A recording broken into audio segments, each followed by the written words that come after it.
Okay, I see you. Hey. Live, y'all.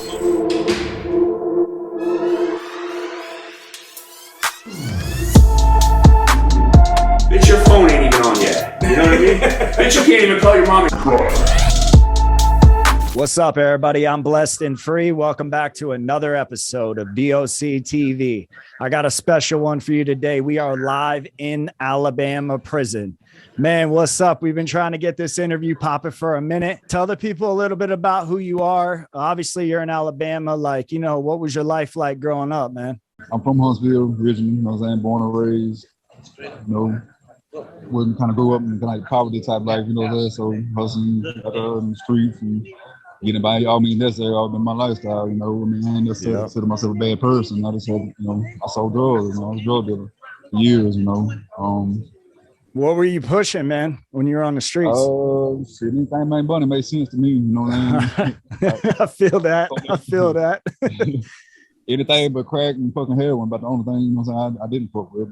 Yeah, those all money ain't good money, So, all right, man. Well, obviously you're live in prison right now. So was that what sent you to prison?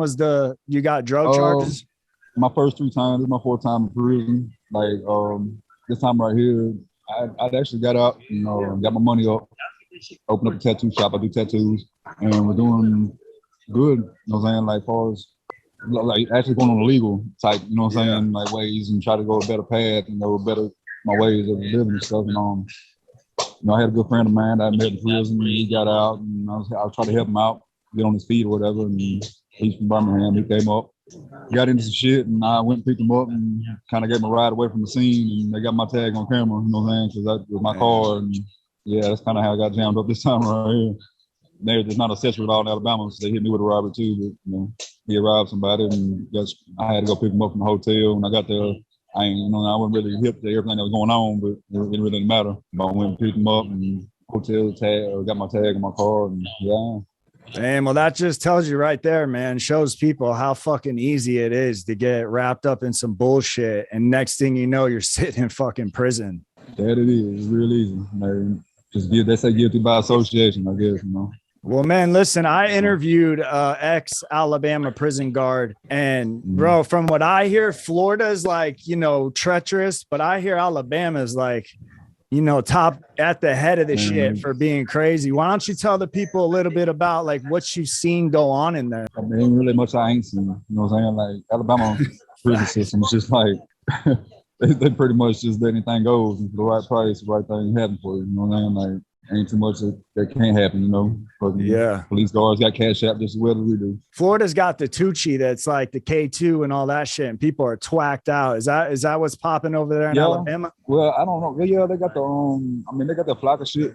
Like people, everybody love that shit. Whatever fuck that flocker shit is, I don't know. Like I'm scared of it. Like anything make me do some shit like that out of my mind, and this is not the place to be out of your element and not be able to pay attention to your surroundings and shit like that. Cause it just ain't, like, it's a dangerous place. I've seen people get killed. I've seen people get beat up and jumped, stabbed, hit with locks and broomsticks and fucking whatever make a weapon. I've seen somebody got hit with, Yeah, no, it's just like that in Florida, man. What's that behind you, man? They let you hang up strippers and shit. That's my little chicks, urban eat chicks. I've been having one for a minute now. What is the gang situation like? I know you can't really speak a lot on politics and shit, but if you could just, because some people are watching this, man, and they've never been in prison, they don't understand there's guidelines and shit like that.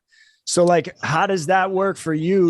Being white in Alabama's prison. It's hard for the average, but ain't the average. You get the gang affiliated. I'm affiliated, So I've been there almost 16 and a half years in Alabama, prison systems altogether, and I'm 38. So yeah, most of my life I grew up in this, and you mind saying who you're affiliated with? I'm not saying my GD. What was that? My GD. Yeah, so the people are gonna ask in the comments. That's why I'm asking you. Other than that, like that's your shit, your business. But like you've been in prison. How many years total have you done in the system? Oh, over 16 and a half. So like what kind of support, man, do you got other than like you got your baby mama? I know you said like, do you got support out there, She man? need much support. She more of a headache than she is anything. Hey, tighten But up now.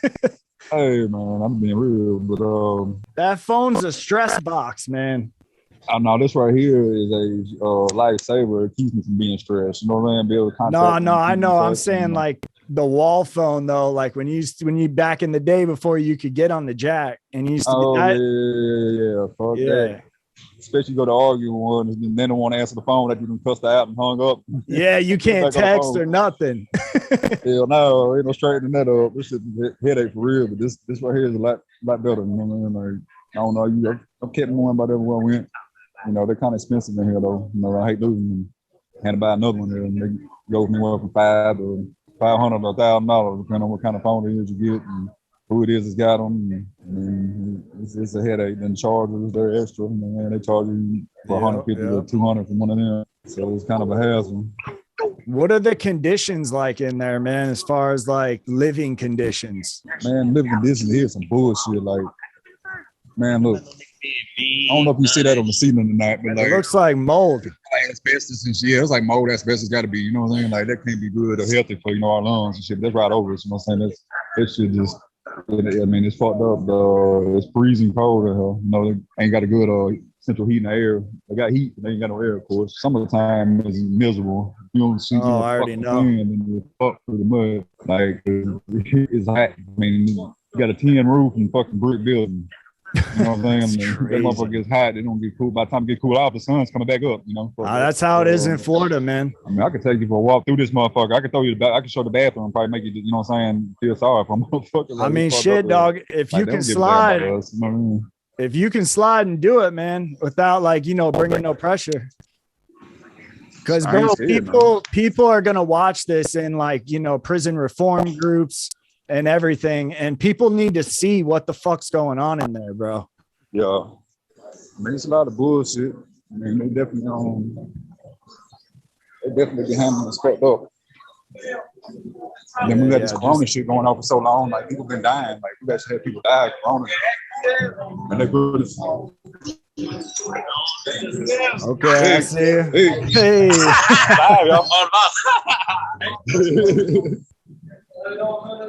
Oh man, yeah. This is the bathroom, you know what I'm saying? This shit we had to live in. You know what I'm saying? Like it's fucked up. You know what I mean? It's fucked up. Yeah, and I could tell, man, the video ain't doing it justice. There's probably mold and all that shit. No, it ain't. There's mold all in there. It's fucking like it's crazy, man. This is fucked up. Who would that come? On guard. What kind of phone that is, big home? What's up, man? What's up? I see you. Yeah, man. What's up, my partner? Chilling. What is it like there for like the guards, man? Like, speak a little bit to the people about like how you're treated. What are they like? Well, the guards, like they've changed a lot throughout the years. You know what I'm saying? Like they used to have it where they used to beat the fuck out of us. You know what I'm saying? They could put their hands on us. They didn't give them time. Like just none. They didn't necessarily have to be doing anything wrong. That's back when I first started coming to prison in 2002. But now they got the no hands-on policy, which they'll still beat you, but you got a right to be doing something wrong for them to do. Like you got to hit one of them or did something to one of the woman. You don't have to do something fucked up for real for them to beat you like they used to. I mean, they dirty, you know what I'm saying? Like they got some that cutthroat, you got some that by the book, you know what I'm saying? But you got more cutthroat and money hungry ones, you do anything. So let me ask you this, bro. Have you ever heard of a group of officers called the Hot Boys? No. No. I mean, I'm not familiar with them. Not the prisons I've been to this time. Yeah. I just heard they were like a corrupt group that was like doing savage shit. I interviewed one of them, someone that knew him. How much time you got left, bro? Man, I got about. Now I was supposed to went home in November, but I keep losing good time for fucking up and shit. But if I get this good time back March, I should be going home March. Damn, that's soon then. Yeah, it's soon. Not soon enough, but it's soon. Yeah. Well, so what? You're getting 85% of your time out there? Well, no, I'm actually supposed to do a third. They got me to doing almost 7 years on a 15-year sentence. I did a little bit more than a third because they. Oh, okay, I got you. Well, man, some people might be watching this, bro, and haven't been to prison but are fucking around in the streets like we were and shit. So, what would you tell them, bro? Like, just keep it real. And look, I had a lot of good times out there. You know, I had made a lot of money. I had a lot of things. You know what I'm saying? Fucked a lot of women. You know what I mean? Like, I had fun, but all them good times I had out there, this ain't no good time. You know what I'm saying? That this ain't living like this. Like, I don't give a fuck who you are, what you are, and there's not no successful drug dealer out there. Even the biggest is the fucking drug lords. You know what I'm saying? Down the line somewhere along them, they get caught up. You know what I'm saying? So. And now they ain't even say about that. They even sell drugs no more. Shit ain't the same. Like, people, you can't respect the streets. They ain't gonna respect you back. Too many people are telling these days, rolling over. You know, they pulling the training day shit out there. You know, you get pulled over, they're like, hey, what you gonna do? Go jail or go home? Or you know what you know. You know what I'm saying? Type shit. Like, everybody telling on everybody. So them few little dollars ain't worth few years you're gonna have to do behind that, you know, selling that sack. Like, you got to work. I don't give a fuck. You ain't got a skill to your name and don't even know how to work a electric screwdriver or anything. You know what I'm saying? Like, it ain't hard. You know what I'm saying? Anybody except they do anything except they mind, you know, keep motivation and want, you know what I'm saying, to do. But I think that little 9 to 5 is a lot better than doing 95. You know what I'm saying? Hell yeah, that's a fact right there, bro. Well, listen, man, I don't want to blow your spot up, dog, and but I definitely want to bring you back on the channel. And you know, if you could get some footage maybe from in there, just for people to see it, man, because I know what it's like, but I don't, you know, I want people to see that realness. So I appreciate you coming on, bro. I'll send this interview when I get it up, so y'all can watch it and shit. I appreciate it. All right, bro. Hey, if you're new and you're tuning in for the first time, this is the kind of stuff I do on this channel. I bring people on that have been to prison and that are still in prison fighting for their life today, man. This shit's corrupt and you guys need to see it firsthand. So that's what I'm trying to do. If you like this type of content, hit that subscribe button and turn the post notifications on. And with that is DOC TV, and we're out.